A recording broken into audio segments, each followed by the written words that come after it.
Bonjour à tous. Il y a quelques semaines, je suis passée devant un magasin et j'ai été interpellée. Mais c'est quoi cet accent sur le U? Une erreur, tout simplement. Vous voyez, tout le monde fait des fautes. Pourtant, il existe des règles concernant l'utilisation des accents écrits. Pas de panique, je vous explique tout.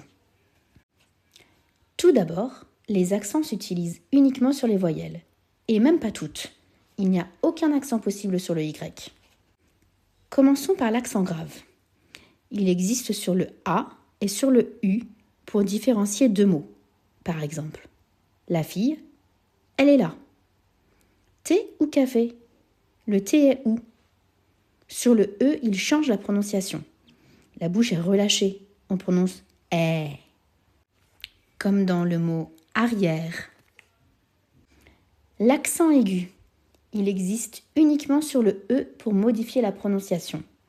Les lèvres sont tirées, le son est plus fermé. On prononce E. Par exemple, récupérer. L'accent circonflexe. Il est rare sur le A, mais on le retrouve dans certains mots courants comme gâteau ou château. On le trouve sur le U dans de nombreux mots, comme coûter ou goûter. Sur le U, il permet aussi de différencier deux mots. Par exemple, du, le partitif, et du, le verbe. J'ai dû acheter du bœuf.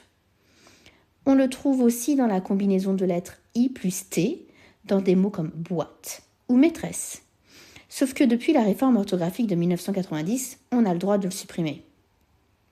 Sur le E, le I et le O, il peut montrer la disparition du S. Par exemple, avant, être s'écrivait estre. Il, isle et hôpital, hospital.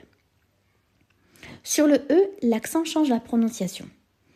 Avant, il y avait une vraie différence entre la prononciation de l'accent grave et circonflexe, mais aujourd'hui, elle tend à s'estomper. Personnellement, je ne fais pas de différence quand je prononce. Sur le O, par contre, on prononce normalement un O fermé. O et pas O. Sur le A, le I et le U, on retrouve l'accent circonflexe dans la conjugaison du passé simple. Pour les verbes du premier groupe en ER, nous parlâmes, vous parlâtes. Pour les verbes du deuxième groupe, nous ouvrîmes, vous ouvrîtes. Ou nous bûmes, vous bûtes. Vous ne maîtrisez pas le passé simple? Pas d'inquiétude. On utilise assez peu ces formes. En résumé, l'accent circonflexe, c'est le plus complexe et l'accent aigu, le plus simple. Souvenez-vous que l'accent aigu n'existe que sur le E et vous ne risquerez pas de faire la même faute que ce magasin.